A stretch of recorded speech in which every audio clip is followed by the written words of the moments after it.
Walking down here, you'll see a whole pile of graveyard pillars, and in here we'll find a few surprises as we go.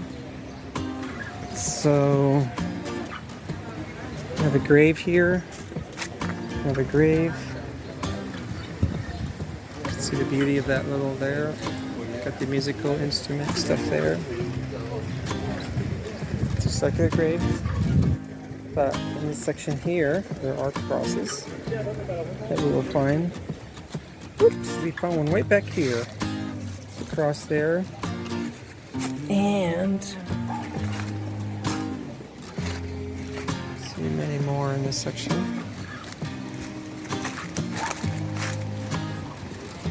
Here we go. We have a, looks like on the top, you can see how they have that metal part connecting to the pillar.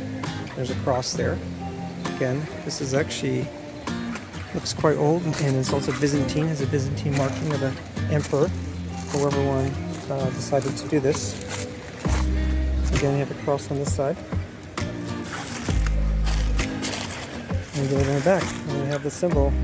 If you know good enough Byzantine Greek, you can figure out which emperor had that, and maybe what the location was.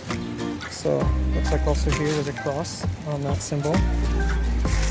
Get in the front side here. Yep, definitely a cross upside down, but this angle. You see a few more things sitting out there.